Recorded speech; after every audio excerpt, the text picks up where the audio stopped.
को नमस्कार गुरु की, ये सुन नर मुनि जन साधवाजी संत सर्वसरी। हरे सत्य गुरु कृष्णानंद जी, मैं चरण निवाऊं सी, चरण कवल में राखियो जी, गरीब नवावैसी जी, गरीब नवावैसी।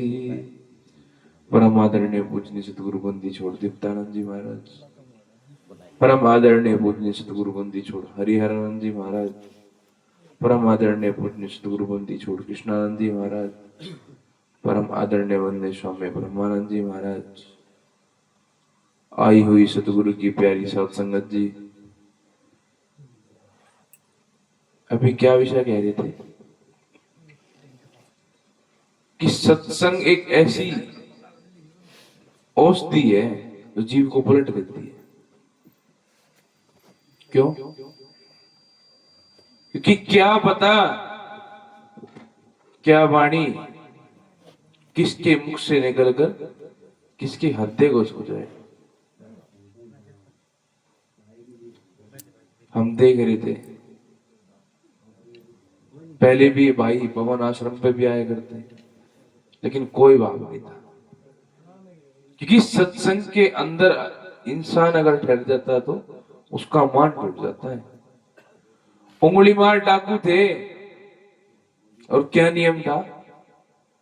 आदमी को लूटना, उंगली काटनी और गले में बैठना।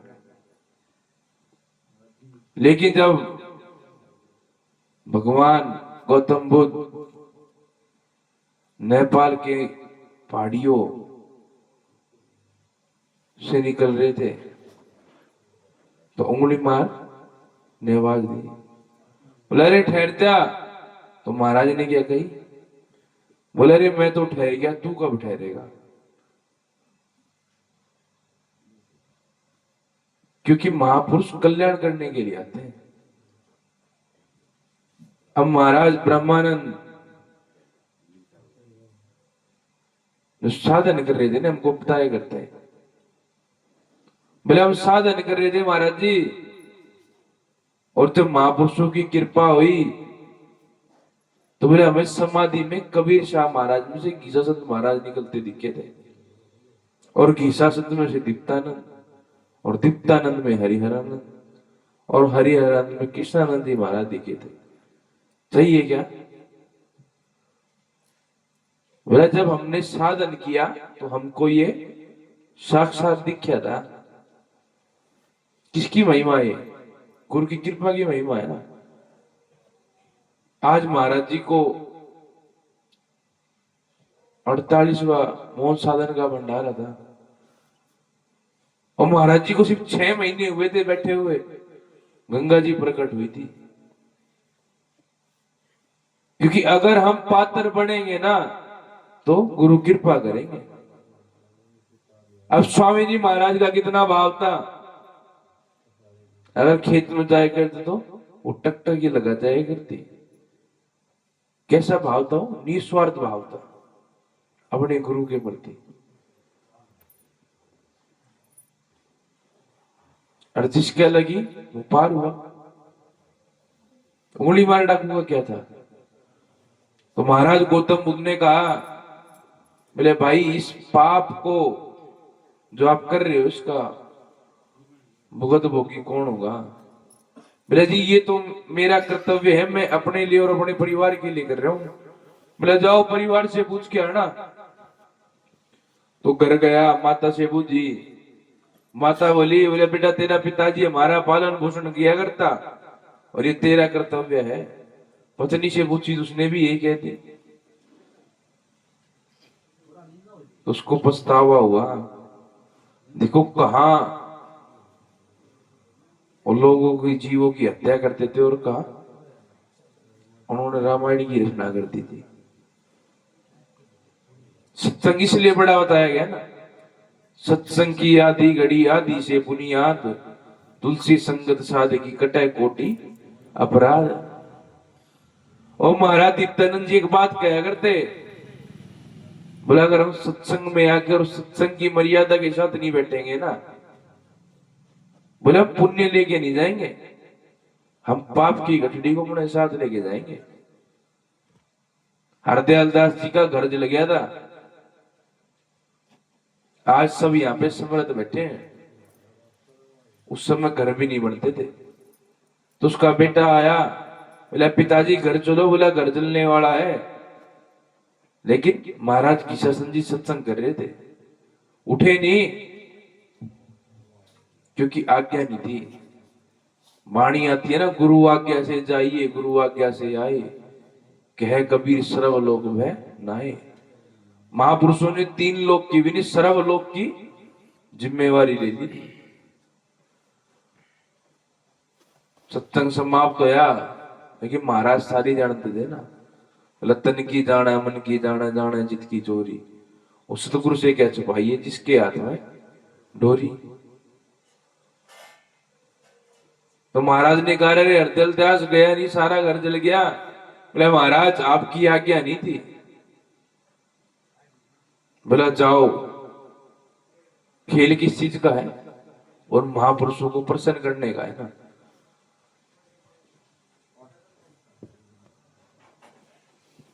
तो उन्होंने खुद को समर्पण किया था ना। अब महाराज ब्रह्मानंद जी ने, आज महाराज जी एक बात देखो, 2 महीने बाद होगी, सबने क्या सोची थी, महाराज जी शरीर छोड़ेंगे। लेकिन इन महापुरुषों की क्या लीला है वो कौन जानता, वो महापुरुष जानते हैं ना। क्या पता, क्योंकि कह रहे थे ना,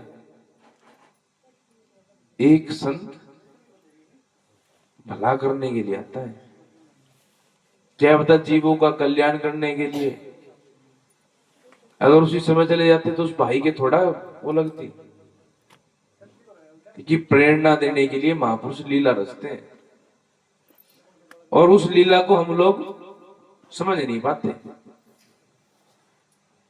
महाराज हरिहंस जी का शरीर 2002 दिन में पूरा हो गया था ना जी। तो जब महाराज कृष्णानंद जी ने महाराज दीप्तानंद जी से अरदास की, तो महाराज 15 साल की आयु महाराज जी ने मांगी थी महाराज दीप्तानंद जी से। किस लिए रहे वो, जीवों को पार उतारने के लिए ना, क्योंकि उनकी लीला न्यारी थी। इसलिए सत्संग बड़ा बताया, क्योंकि इंसान, ये जीव उस वाणी के द्वारा अगर सेट जाता है तो, और वाणी किसने लिखी है, महापुरुषों ने लिखी है। तो हरदयाल दास ने समर्पण भाव था, इसलिए आज ग्रंथ में भी उनका वरदान है ना, जितना सुमरन ऐसा कीजिए जैसे हरदयाल दास, और छप्परवा का जलत है बिना वचन नहीं जात। क्योंकि भाई जो बोएंगे ना वो ही हम काटेंगे, जैसा कर्म करेंगे वैसा ही फल पालेंगे। अब मीरा जी सब साधन से समृद्ध थी, लेकिन इतना कष्ट सहन क्यों करना पिया, क्योंकि उन्होंने कृष्ण भगवान से मुख फेरा था। जब वर्ज भूमि पे शादी होके आई तो उनकी सासू ने बोला, गोपी थी वो, बोले इसको मुख मत दिखाना, ये छलिया है, बोला चल लेगा। तो कृष्ण भगवान ने फिर भी कहा, बोले अब अभी मुंह दिखा दे, लेकिन मुख फेर लिया। बोले ठीक है, आज तन ने मुख फेर लिया, एक दिन मैं भी फेरूंगा। तो देखो उस पछतावे के कारण अगर महापुरुष हमसे मुख फेर लेंगे तो ये जीवन क्या है, कुछ भी नहीं। नर मरे तो काज ना आवे, पशु मरे तो काज सवार है। महापुरुषों ने जो पशु से भी नीचे बताई है इसकी वर्ती। पशु मरता है तो उसकी खाल किसी के तो काम आती होगी, और नर मरता है तो आप कितना भी घनिष्ठ प्रेमी हो, 5 बजे के बाद क्या कहेंगे? बोले फूंक दो, रात को कौन जागेगा? कहाँ गया वो प्रेम? कीमत किसकी है? इस बोलते की। इस बोलते को पहचान हिंदू है क्या, मुसलमान? क्योंकि ये जीव जब तक इस मिट्टी के पुतले के अंदर है, उसी की कीमत वही है ना। और अगर हम फिर भी ना समझे तो कमी हमारी, क्योंकि महापुरुष तो बार बार सत्संग के द्वारा, वाणी के द्वारा, अब आपकी नगरी में महाराज कृष्णानंद जी महाराज जी ने कितनी बार 531 अखंड पाठ, 108 अखंड पाठ कितनी बार कराए? किसके लिए करा रहे हैं वो? इन जीव को चेताने के लिए कि क्या पता महापुरुष कब कृपा कर दे और जीव के वाणी ठहर जाए। क्योंकि ज्ञान का घाम का एक फड़का होता है, वो जीव के लग जाए तो वो भवसागर से पार हो जाता है। नहीं तो सारी जिंदगी लगे रहो, साज बजाए जाओ, बाज बजाए जाओ, महापुरुष भी बोले जाओ, अगर ना ठहरे तो उसकी कीमत थोड़ा है। जब तक बच्चा स्कूल में जाके और अपना होमवर्क पूरा नहीं करेगा तो उसको क्या ज्ञान होगा? तो होमवर्क हमारा क्या है? नाम की कमाई, सांसों की कमाई। अभी कह रहे थे ना बलराज जी, हम बहाना क्या लगाएंगे? बोले भाई पैर दुखने लगे। महाराज जी की 77 साल उम्र है, अब आप सोचते हैं 2 साल से ना, तो पहले महाराज जी 7-7-8 घंटे बैठा करते ब्रह्मानंद जी। उनकी आयु कहाँ गई भाई? क्योंकि जिनके उस नाम की लो है, उनके प्रेम है, उनको कोई उम्र नहीं है। महाराज जीतादास जी को 63 साल की उम्र में ज्ञान हुआ था। और किस कार्य के लिए गए थे? महाराज कीशासन जी को निकालने के लिए। और 7 गांव के चौधरी, इतने बड़े जमींदार, कि अहंकार को मिटाना पड़ता है भाई। संत क्या है? जो शांत हो जाता है। और शांत किस चीज से होना है? इस काग प्रवृत्ति से। और गुरु के पास वो ऐसा अंकुश है जो काग प्रवृत्ति को मार के हंस प्रवृत्ति बना देता है। नहीं तो जीव का क्या है? ऐसे चले जाना है।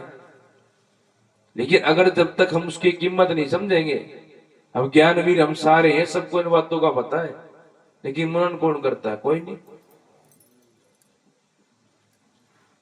जब बच्चा माँ के गर्भ में होता है तो उल्टा लटका रहता है। अगर अब हमको उल्टा लटका दे, कितनी देर तक लटकेंगे? और देखो 9 महीने तक परमात्मा उसकी परीक्षा लेता है, तो वो अरदास करता है उस परमात्मा से कि गर्भवास की विनती सुनियो गरीब निवास। बोला परमात्मा मेरे को नरक से बाहर निकाल दे। नरक क्यों कह रहा है? कि माँ अगर जल को भी ग्रहण करती है ना, बच्चे को क्या लगता है? जैसे समुद्र टूट गया। लेकिन फिर इस माया के चक्कर में आकर हम उसको भूल जाते हैं जिस कार्य के लिए आए। लेकिन महापुरुष बार बार संत अवतार में इस धरती पर जन्म लेते हैं। अगर हम उनकी वाणी पे ठहर गए तो हमारा भी बेड़ा पार हो जाएगा। नहीं तो क्या बनना है सही का? कुछ नहीं। अब महाराज हरियन जी ने आज 48 साल हो गए, इस नगरी के धन भाग है जो महापुरुषों ने इस नगरी को चुना। क्योंकि जिस नगरी में साधु तप करते हैं ना, वो नगरी बहुत बड़भागी होती है। और यहाँ पे तो अनेकों साधु हुए। तो हमें अपने जन्म को बहुत पुण्य पुण्य मानना चाहिए कि हम सत्संग की महिमा को जान रहे हैं। नहीं तो आधी खरडली पुरुष हो रही है।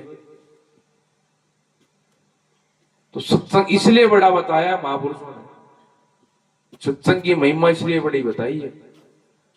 संतों को क्या चाहिए? कुछ नहीं। अब महापुरुष देखो, उनके कारण आज हम यहां बैठे हैं ना। क्या लीला है उनकी कि क्या पता कोई वाणी किसी के अंदर बैठ जाए, उसका बेड़ा पार हो जाए। क्योंकि संतों ने हमारे लिए बहुत कुछ कष्ट सहे हैं। अब महाराज हरिहर जी ने समृद्ध परिवार से थे। देखो किसने कष्ट से फकीरी की, भक्ति की, किसके लिए? हम सबके लिए की ना भाई। अब आश्रम की व्यवस्था हुई किसके लिए हुई? हम सब ठहरने के लिए हुई। संत महापुरुष जीवों का कल्याण करने के लिए आते हैं। और ये दिल एक है। अगर हम इसको संसार में लगा देंगे तो माया के चक्कर में पड़े रहेंगे, और उस सतगुरु के चरणों में लगा देंगे तो इस भौसागर से पार हो जाएंगे। अब महाराज जी देखो गृहस्थ में भी रहते थे, लेकिन ध्यान कहाँ रहता था? अपने गुरु के चरणों में। सारे कर्म करो, परमात्मा ने ड्यूटी लगाई है, लेकिन उस कर्म करते हुए भी, उस ड्यूटी को निभाते हुए भी हमको उस परमात्मा को नहीं भूलना चाहिए। क्योंकि दिल अगर सतगुरु को दे देंगे तो हमारा बेड़ा पार हो जाएगा। मीरा जी ने कितनी चाह थी, उस कृष्ण भगवान को देखो प्रकट कर लिया था। विष उन्होंने पिया और जाग भगवान कृष्ण भगवान की मूर्ति से निकले। तो इस सारे वृत्तांत जीव को चेताने के लिए महापुरुषों ने देखो हमारे लिए कितना कष्ट सहन किया है। तो हमको भी उनकी लीलाओं से, उनकी भक्ति से प्रेरणा करते अपने अंदर ठहरना चाहिए। क्योंकि जीव जब तक ठहरेगा नहीं, उसका बेड़ा पार नहीं होगा। तो महाराज कह रहे हैं, नित्यानंद जी बता रहे हैं महाराज, ओ दिल देती